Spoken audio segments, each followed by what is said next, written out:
आप देख रहे हैं नेट्रिक न्यूज, साहस सच कहने का। नमस्कार, मैं हूं देवनाथ पांडे और आप देख रहे हैं नेट्रिक न्यूज। कांग्रेस की ईवीएम बैन करने की मांग को अब एनसीपी का समर्थन मिलने लगा है। कल हुए एनसीपी के 7वें राष्ट्रीय अधिवेशन में पार्टी के अध्यक्ष शरद पवार ने मोदी सरकार पर जमकर हमला बोला।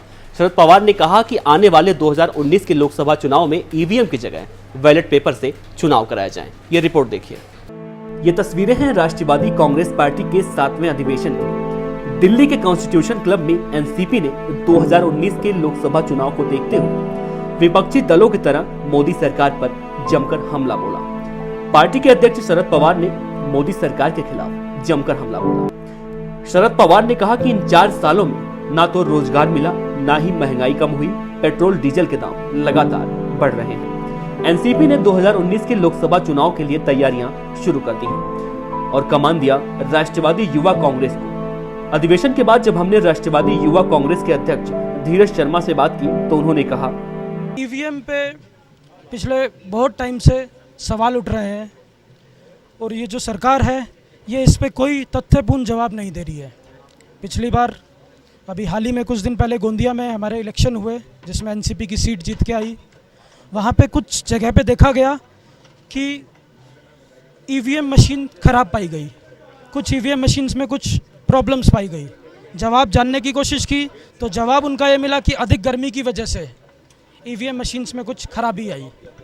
तो मेरा ये बोलना है कि अगर गर्मी, सर्दी, धूप, बारिश की वजह से अगर मशीन ख़राब हो रही है तो इसका कोई सोल्यूशन होना चाहिए और बैलेट पेपर के ज़रिए चुनाव होगा तो सभी लोग इसको एक्सेप्ट भी करेंगे और सभी लोग चाहते हैं कि इसी के साथ चुनाव होना चाहिए। तो वहीं एनसीपी दिल्ली के अध्यक्ष रमेश गुप्ता ने कहा, यहाँ पे पूरा जो है समर्थन किया इस बात का कि सारे जितने भी बीजेपी के अलावा छोड़कर जितने भी पार्टियां हैं सब मिलकर इसका विरोध करेंगे और हम लोग दोबारा पेपर से बैलेट कराने की इसके अंदर अपनी संभावना को तलाशें। तो वहीं हमने जब इस बारे में पूर्व राज्यसभा सांसद तारिक अनवर से बात की तो उन्होंने कहा, सभी पार्टियां मांग कर रही है, खाली भारतीय जनता पार्टी उसके खिलाफ है जो उनको उस पर कुछ लाभ दिखता है।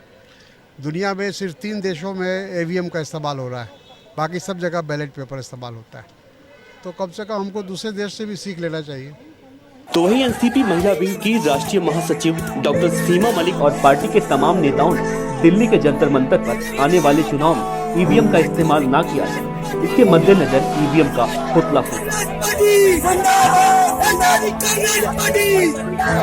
मांग कर रहे हैं और बड़ी वैलिड मांग कर रहे हैं और हम ही नहीं कर रहे हैं। मेरे ख्याल से अभी इलेक्शन कमीशन में मीटिंग हुई थी और उसमें से करीब 30 पार्टियों ने इस बात की डिमांड करी है और बड़ी बड़ी लाइक कंट्रीज़ में भी पहले ईवीएम था पर जब उनके फॉल्टी रिजल्ट्स आए तो उनको बैलेट पेपर से रिप्लेस किया है। And that's what we are demanding because ये कहना है कि उसमें वैट लग गए या कुछ हो गए तो उससे कुछ इतना there are so many places that VAT are also not working and शायद इतने सफिशिएंट है भी नहीं कि हर मशीन के साथ वो लगाए जाएँ।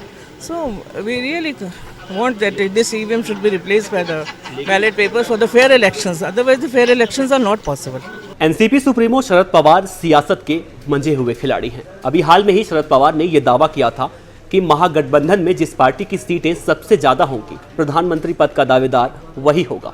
एक तरफ तो शरद पवार ये दावा कर रहे हैं और दूसरी तरफ अपनी पार्टी को दुरुस्त करने में लगे हुए हैं ताकि महागठबंधन में अपनी दावेदारी पेश कर सकें।